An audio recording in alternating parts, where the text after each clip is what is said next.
सर्वप्रथमे मोर YouTube channel को warm welcome. आजिर भिडियोटी 5 lesson plan उपरे पर्यवेसित जहाँ +2 आर्ट्स +3 आर्ट्स सीटी बीईडी स्टूडेंट्स मानक पई बेस उपयोगी रहिबो।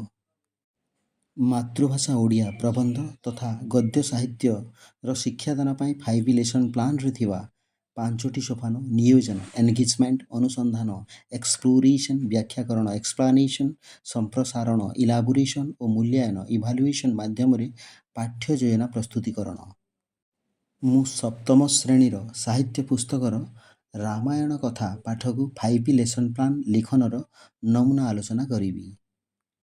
भिडियोटी भल लागिले लाइक करने सहित कमेंट करी सांगसाथी को शेयर करने को अनुरोध आउ मो चैनल रे नुआ होइथिले सब्सक्राइब करने संगे संगे बेल आइकन को दबाई देबाकू निवेदन। ताहिले वर्तमान आम्भे सप्तम श्रेणीर मातृभाषा ओडिया गद्य साहित्य विषय पई रामायण कथा पाठर 5 लेसन प्लान प्रस्तुतिर आलोचना करिवा। ए हेउछि सप्तम श्रेणी मातृभाषा ओडिया विषय गद्य अथवा प्रबंध साहित्य पई 5 लेसन प्लान नमूनार प्रथम पृष्ठा। एहार सबुठु बाम पार्श्वर किछि तथ्य भर्ती करबाकू होई थाए। एई पृष्ठार बाम पार्श्वर सभा उपरे तारीख रही थाए, ता तळकू स्कूल रही थाए, ता तळकू श्रेणी रही थाए, ता तळकू बयस रही थाए, ता तळकू निर्घंट रही थाए बा पीरियड रही थाए, ता तळकू समय रही थाए, ता तळकू सब्जेक्ट जहाँ मातृभाषा ओडिया, ता तळकू प्रसंग बा टॉपिक रही थाए रामायण कथा। तार ठीक डाहण पार्श्व को विषयर साधारण उद्देश्य रही थाए जहाँ आम 5टी कि 6टी बिंदु रे लेखिबा से स्थान को देखी बिंदु आम भर्ती करिबा। प्रथम बिंदु रे रही शिक्षार्थी मानक मनरे मातृभाषा प्रति आग्रह सृष्टि करिबा। द्वितीय बिंदु रे रही मातृभाषार शुद्ध उच्चारण लिखन पठन तथा से मानकर कल्पना शक्तिर विकास करिबा। तृतीय बिंदु साहित्यर अंतर्निहित मर्म और शैली प्रति से मानकु आकृष्ट करिबा। चतुर्थ बिंदु साहित्य माध्यम रे पिला मानकर गठनमूलक चिंताधारा जुक्ति और विचार शक्ति को दृढ़ीभूत करिबा। पंचम बिंदु रही देशर संहति और सुसामाजिकता पाई सेमानंक मन मध्यरे दृढ़ संहति संपन्न तथा मनोबल सृष्टि करिबा। एई साधारण उद्देश्यर बिंदु गुड़िक सबुबेले गद्य साहित्य पाई समान रही थाए। तार डाहण पार्श्व को रही थाए उपकरण। एई उपकरण को आम दुई भाग विभक्त करिपारिबा, साधारण उपकरण और मुख्य उपकरण। साधारण उपकरण कहिले चक डस्टर कना कलापटा पाठ्यपुस्तक निर्देशक दंड एवं मुख्य उपकरण कहिले प्रसंग पाई जो विशिष्ट उपकरण सबू लोड़ा होई थाए आवश्यक होई थाए। प्रथम रे रही प्रसंग संपर्कित फटोचित्र, द्वितीय रे रही प्रश्नावली, तृतीय रे रही कार्यफरद यही सबू। यही प्रथम पृष्ठार सभा शेष रही थाए मुख्य उद्देश्य जहाँकि प्रसंगर मुख्य उद्देश्य जहाँ शिक्षादान परे जो सब उद्देश्य गुड़िक पूरण हम। तो यही उद्देश्य को दुई भाग विभक्त कराई। विषयगत शिक्षण उद्देश्य जहाँ ज्ञान बोध प्रयोग एवं कौशल। ज्ञान रे रही पुराण विषय वस्तु रामायण विषय जानिबी। बोधरे रही श्री रामचंद्र जड़े आदर्श मानव यह हृदयंगम करी। प्रयोग रही श्री रामचंद्रंकर मानवीय गुण समस्त को निज दैनंदिन जीवन रे प्रयोग करी। कौशल पितृभक्ति भातृभक्ति कर्तव्यनिष्ठा आदि गुणर वृद्धि निमंते विभिन्न प्रकार कौशल शिखिबी। तापर रही भाषागत शिक्षण उद्देश्य। प्रथम बिंदु रही शिक्षार्थी माने संपूर्ण प्रसंगर नूतन शब्द जानी पारिबी। पठितांशटीर विभिन्न शब्दगुड़िकर यथार्थ अर्थ और भाव को बुझिबी। तृतीय बिंदु हेउछि विभिन्न परिस्थिति रे निर्दिष्ट शब्दगुड़िकर उपयुक्त प्रयोग करि पारिबी। चतुर्थ बिंदु रही विभिन्न शब्दगुड़ी को वाक्य रे प्रयोग करि पारिबी। यह थिला प्रथम पृष्ठा।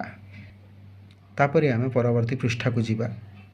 पृष्ठार सभा उपरे रही क्रमिक नंबर बा सीरियल नंबर, स्टेप बा सोपान रही, विषय रही मैटर, प्रणाली रही मेथड, कलापटा कार्य बीबी वर्क्स रही, तो ये क्रमिक नंबर प्रथमे आमे 1 लिखिबा सोपान रे लिखिबा प्रथम सोपान नियोजन बा एंगेजमेंट तापरे विषय रे लिखिबा श्रेणी प्रवेश सक्रियात्मक कार्य तापरे मेथड रही मेथड को आमे दुई भाग करवा जेपरी शिक्षक कार्य को बेसी स्थान देवा एवं शिक्षार्थी कार्य को कम स्थान देवा तो यही जो शिक्षक कार्य रही एथिरे आमे लिखिबा शिक्षक शिक्षार्थी मानकर विक्षिप्त मन को श्रेणी केन्द्रिक करने एक सक्रियात्मक कार्य बा वार्म अप एक्टिविटी करी शिक्षार्थी को ध्यान मुद्रा रे बसवाक कहबी और गोटे भजन श्री राम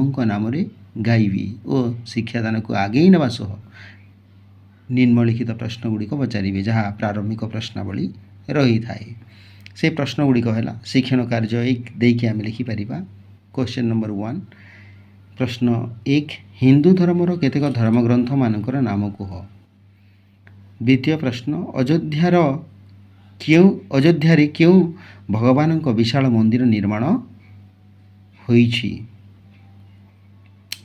तृतीय प्रश्न क्यों धर्म ग्रंथ रे श्री राम विषय रे वर्णना होईछि चतुर्थ प्रश्न राक्षस रावण को किए शरबिद्ध करथिले पंचम प्रश्न वाल्मीकि क्यों धर्मग्रंथ रचना करिसंती सेमितिका आमे शिक्षार्थी कार्य रे लिखिबा शिक्षार्थी ध्यान मुद्रा रे बसी भजन शुणिबी तापरे जो प्रश्न गुड़िक रही प्रश्न पचारिबा समय शिक्षार्थी कार्य हम शिक्षार्थी माने उत्तर देबे तापरे जो आमे एड्स नहीं थिबे से एड्स को देखेबे सेतिपई तांकर कार्य हम श्रीराम फोटोचित्र देखिबी और चिन्हिबी तापरे कलापटा कार्य जो रही से आम लिखा जो साधारण सोपान गुड़िक जहाँ प्रथम सोपान नियोजन एंगेजमेंट द्वितीय सोपान अनुसंधान एक्सप्लोरेशन तृतीय सोपान व्याख्याकरण एक्सप्लानेशन चतुर्थ सोपान संप्रसारण इलाबोरेशन पंचम सोपान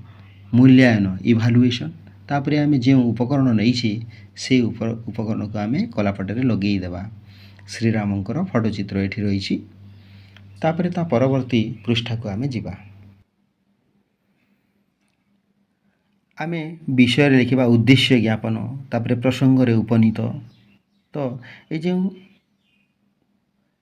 मेथड रही शिक्षक कार्य रे आमे लिखिबा प्रसंग रे उपनीतिकरण उक्त प्रश्न गुड़िकर उत्तर पाई सारिबा परे मु कहिबी जे आज आम प्राबंधिक मधुसूदन राव रचित रामायण कथा प्रबंधटी अध्ययन करवा और कलापटा स्थित प्रसंग स्थानटी शिक्षक पूरण करने सह शिक्षादान कार्य को आगे नेबे तो जो कलापटा कार्य रही प्रसंग से लिखा लेखा थी रामायण कथा प्राबंधिक मधुसूदन राव आम लिखा तापरे शिक्षार्थी मानू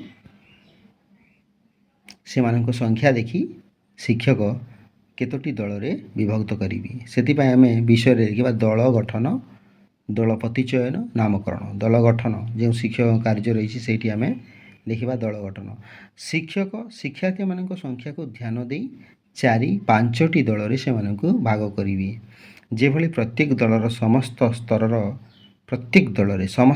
शिक्षार्थी रही और प्रत्येक दलर दलपति चयन करने संगे संगे नामकरण मध्य कराजिवो आ शिक्षार्थी कार्य आम लिखा शिक्षार्थी मान दल गठन दलपति चयन और नामकरण रे शिक्षक को साहाय्य करी तापरे आम ता परवर्ती पृष्ठा को जीवा एठू आरंभ हम द्वितीय सोपान क्रमिक नंबर आम से लिखा 2 तापरे सोपान लिखा द्वितीय सोपान अनुसंधान बा एक्सप्लोरेशन तो विषय रे लिखा गद्यांश पठन कठिन शब्द चिन्हट और अर्थ लिखन शिक्षक कार्य एठी लिखा शिक्षण कार्य 2 उक्त सोपान रे शिक्षक प्रथमे गद्यांशटी को सरव आदर्श पठन करी और शिक्षार्थी मान को अनुसरण करने को निर्देश देवी पर केते जन शिक्षार्थी को उच्च पठन देवी जदि पठन रे भूल हुई ताहा अन्य शिक्षार्थी द्वारा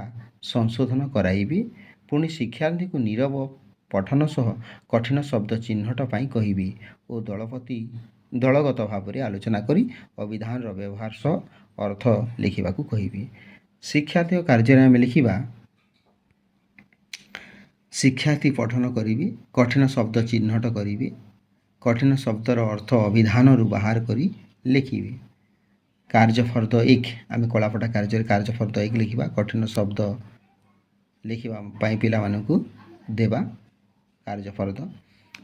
ସେଇଠି ସେମାନେ ଲେଖିବେ ଆମେ ଯେମିତି ଲେଖିଛେ ପ୍ରାଚୀନ, ଜ୍ୟେଷ୍ଠ, କନିଷ୍ଠ, ଅନୁଗତ, ସଂକଳ୍ପ, ଅଙ୍ଗୀକାର ଆଉ ସବୁ ଶବ୍ଦ ରହିଥିବ। ସେଇ ସବୁ ଶବ୍ଦର ଅର୍ଥ ଗୁଡ଼ିକୁ ସେମାନେ ତାଲିକା ପ୍ରସ୍ତୁତ କରିବେ ଦଳଗତ ଭାବରେ, ଆଉ ସେମାନଙ୍କର ଅର୍ଥ ସେମାନେ ଅଭିଧାନରୁ ଖୋଜି ବାହାର କରିବେ। ତାପରେ ଆମେ ପରବର୍ତ୍ତୀ ପୃଷ୍ଠାକୁ ଯିବା। ତୃତୀୟ ସୋପାନ, କ୍ରମିକ ନମ୍ବରରେ ଆମେ ଲେଖିବା 3, ସୋପାନ ସ୍ଥାନରେ ଲେଖିବା ତୃତୀୟ ସୋପାନ, ବ୍ୟାଖ୍ୟାକରଣ, ଏକ୍ସପ୍ଲାନେସନ୍, ଆଉ ବିଷୟରେ ଲେଖିବା ନୀରବ ପଠନ ଓ ବୋଧଜ୍ଞାନ ପରୀକ୍ଷା। ଶିକ୍ଷଣ କାର୍ଯ୍ୟରେ ଆମେ ଲେଖିବା ଶିକ୍ଷଣ କାର୍ଯ୍ୟ 3। ଉକ୍ତ ସୋପାନରେ ଶିକ୍ଷକ ଶିକ୍ଷାର୍ଥୀମାନଙ୍କୁ କିଛି ସମୟ ପଠିତାଂଶକୁ ନୀରବରେ ପାଠ କରିବାକୁ କହିବି।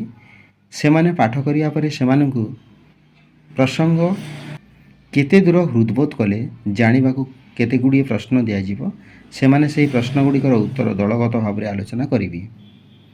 ଆଉ ଶିକ୍ଷାର୍ଥୀଙ୍କ କାର୍ଯ୍ୟରେ ଆମେ ଲେଖିବା ଶିକ୍ଷାର୍ଥୀମାନେ ଦଳଗତ ଭାବେ ଆଲୋଚନା କରି ଉତ୍ତର ଲେଖିବେ। ସେମାନଙ୍କୁ କାର୍ଯ୍ୟଫର୍ଦ୍ଦ ଦିଆଯାଇଥିବ। କଳାପଟା କାର୍ଯ୍ୟରେ ଆମେ ଲେଖିବା କାର୍ଯ୍ୟଫର୍ଦ୍ଦ 2 ବୋଧଜ୍ଞାନ ପରିମାପକ ପ୍ରଶ୍ନାବଳୀ। ତ ଯେଉଁ ସବୁ ବୋଧଜ୍ଞାନ ପରିମାପକ ପ୍ରଶ୍ନାବଳୀ ଦେଇଥିବା ସେହି ପ୍ରଶ୍ନ ଗୁଡ଼ିକ ହେଉଛି ପ୍ରଶ୍ନ 1 ଅଯୋଧ୍ୟା କେଉଁ ଦେଶରେ ଅଛି? ଅଯୋଧ୍ୟାର ରାଜାଙ୍କ ନାମ କ'ଣ? ତୃତୀୟ ପ୍ରଶ୍ନ ଦଶରଥଙ୍କ ରାଣୀମାନଙ୍କର ନାମ କ'ଣ? ଚତୁର୍ଥ ପ୍ରଶ୍ନ ରାମଚନ୍ଦ୍ରଙ୍କ ମାତାଙ୍କ ନାମ କ'ଣ? ପଞ୍ଚମ ପ୍ରଶ୍ନ କୈକେୟୀଙ୍କ ପୁତ୍ରର ନାମ କ'ଣ? ଷଷ୍ଠ ପ୍ରଶ୍ନ ଲକ୍ଷ୍ମଣଙ୍କ ମାତାଙ୍କ ନାମ କ'ଣ? କିଏ ଦଶରଥଙ୍କୁ 2ଟି ନିଷ୍ଠୁର ବର ମାଗିଥିଲେ? ମନ୍ଥରା କିଏ? ପରବର୍ତ୍ତୀ ପ୍ରଶ୍ନ ପରବର୍ତ୍ତୀ ପୃଷ୍ଠାରେ ରହିଛି। କ୍ୱେଶ୍ଚିନ୍ ନମ୍ବର 9 କୈକେୟୀଙ୍କ ପ୍ରଥମ ବର କ'ଣ ଥିଲା? କ୍ୱେଶ୍ଚିନ୍ ନମ୍ବର 10 ବା 10 ରାମ କେତେ ବର୍ଷ ବନବାସ ପାଇଁ କୈକେୟୀ ବର ମାଗିଥିଲେ? ଏଇଭଳି ଯେତୋଟି ସମ୍ଭବ ସେତୋଟି ଆମେ ପ୍ରଶ୍ନ ତିଆରି କରିବା, ଯେମିତିକା ପ୍ରତ୍ୟେକ ପ୍ରସଙ୍ଗର ପ୍ରତ୍ୟେକ ଉଦ୍ଦେଶ୍ୟ ପୂରଣ ହୋଇପାରିବ, ଯେମିତିକା ପ୍ରସଙ୍ଗର ସମସ୍ତ ବିନ୍ଦୁକୁ ଆମେ ପହଞ୍ଚି ପାରିବା। ବୋଧଜ୍ଞାନ ପରିମାପକ ପ୍ରଶ୍ନାବଳୀ ପର୍ଯ୍ୟନ୍ତ ଏ ଥିଲା ତୃତୀୟ ସୋପାନ। ତାପରେ ଆମେ ଚତୁର୍ଥ ସୋପାନକୁ ଯିବା। କ୍ରମିକ ନମ୍ବରରେ ଆମେ ଲେଖିବା 4, ସୋପାନରେ ଲେଖିବା ଚତୁର୍ଥ ସୋପାନ ସମ୍ପ୍ରସାରଣ ବା ଇଲାବୋରେସନ୍, ଆଉ ବିଷୟରେ ଲେଖିବା ସାରାଂଶ ଲିଖନ।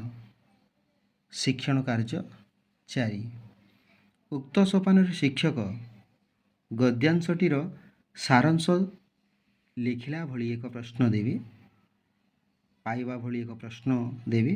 ଶିକ୍ଷାର୍ଥୀମାନେ ଦଳଗତ ଭାବେ ଆଲୋଚନା କରି ଉତ୍ତର ଲେଖିବେ।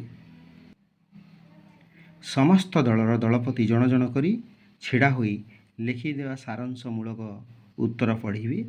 ଭଲ ସାରାଂଶ ଲେଖିଥିବା ଦଳ ବିଜୟୀ ଘୋଷିତ ହେବେ। ଯେମିତି ପ୍ରଶ୍ନ ନିଆଯାଇଛି ରାଜା ଦଶରଥଙ୍କ ପରିବାର ସମ୍ବନ୍ଧରେ ବର୍ଣ୍ଣନା କର। ଶିକ୍ଷାର୍ଥୀମାନଙ୍କ କାର୍ଯ୍ୟରେ ଆମେ ଲେଖିବା ଶିକ୍ଷାର୍ଥୀମାନେ ଦଳଗତ ଭାବେ ଆଲୋଚନା କରି ଉତ୍ତର ଲେଖିବେ। ସେମାନଙ୍କୁ କାର୍ଯ୍ୟଫର୍ଦ୍ଦ ଦିଆଯାଇଥିବ, ସେହି କାର୍ଯ୍ୟଫର୍ଦ୍ଦରେ ସେମାନେ ଦଳଗତ ଭାବରେ ଲେଖିବେ। ତାପରେ ଆମେ ପରବର୍ତ୍ତୀ ପୃଷ୍ଠାକୁ ଯିବା। ଏହି ପରବର୍ତ୍ତୀ ପୃଷ୍ଠାରେ କ୍ରମିକ ନମ୍ବର ରହିବ 5, ସୋପାନ ରହିବ ପଞ୍ଚମ ସୋପାନ ମୂଲ୍ୟାୟନ ଇଭାଲୁଏସନ୍, ଆଉ ବିଷୟରେ ଲେଖିବା ଲବ୍ଧ ଜ୍ଞାନ ପରୀକ୍ଷା। ଶିକ୍ଷଣ କାର୍ଯ୍ୟ 5 ଶିକ୍ଷକ କାର୍ଯ୍ୟରେ ଆମେ ଲେଖିବା ଆଜିର ଶିକ୍ଷାଦାନରେ ଶିକ୍ଷକ କେତେ ଦୂର ଲକ୍ଷ୍ୟ ହାସଲ କରିଛନ୍ତି ଓ ଶିକ୍ଷାର୍ଥୀମାନେ ପ୍ରସଙ୍ଗଟିକୁ କେତେ ହୃଦୟଙ୍ଗମ କରିଛନ୍ତି ତାହା ଜାଣିବା ପାଇଁ ଶିକ୍ଷାର୍ଥୀଙ୍କୁ ଲବ୍ଧ ଜ୍ଞାନ ପ୍ରଶ୍ନାବଳୀ ଯାହା କନା କଳାପଟାରେ ଶିକ୍ଷକ ଲେଖି ଆଣିଥିବେ ତାର ଉତ୍ତର ଶିକ୍ଷାର୍ଥୀ ବ୍ୟକ୍ତିଗତ ଭାବେ ଲେଖିବାକୁ ନିର୍ଦ୍ଦେଶ ଦେବେ। ଉତ୍ତର ପାଇସାରିବା ପରେ ଶିକ୍ଷକ ଗୃହ କାର୍ଯ୍ୟ ଦେଇ ଶ୍ରେଣୀ ପ୍ରକୋଷ୍ଠରୁ ସହାସ୍ୟ ବିଦାୟ ନେବେ। ଗୃହ କାର୍ଯ୍ୟରେ ଆମେ ଲେଖିବା ଶ୍ରୀରାମଙ୍କ ଏକ ଫଟୋ ଚିତ୍ର ଅଙ୍କନ କରି ଆଣିବ। ଆଉ ଶିକ୍ଷାର୍ଥୀଙ୍କ କାର୍ଯ୍ୟ आम लिखा शिक्षार्थी मैंने व्यक्तिगत भाव निज निज खातार प्रश्नोत्तर लिखिए। आउ जो कलापटा कार्य रही कनाकटा कलापटे जहाँ लिखि नहीं ताकि लब्ध ज्ञान परिमाग प्रश्नावली। क्वेश्चन नंबर 1 शून्य स्थान पूर्ण कर। प्रश्न करी आम लिखा दशरथ मध्यमा राणी डैश। ख प्रश्न शत्रुघ्न माता नाम डैश। ग प्रश्न श्रीराम पत्नी नाम डैश। सेमती द्वितीय प्रश्न आम लिखा स्तंभ मिलन कर। क स्तंभ लिखा आम कौशल्या कैकेयी सुमित्रा। ख स्तंभ भरत लक्ष्मण श्रीराम हनुमान। तृतीय प्रश्न आम लिखा वाक्य गठन कर। प्राचीन कनिष्ठ अनुगत। यही गद्य साहित्य 5 लेसन प्लान प्रस्तुत करा जायଥାଏ। यह सप्तम श्रेणी मातृभाषा ओडिया गद्य साहित्यर रामायण कथा। यही उपयोगी वीडियो पाइबापी मो यूट्यूब चैनल +2 एजुकेशन 360 डिग्री @अच्युत महाकुर 8343 को सब्सक्राइब करने को अनुरोध। फल परवर्ती अपलोड होगा वीडियो गुड़िकर नोटिफिकेशन तुरंत पाइपर। धन्यवाद।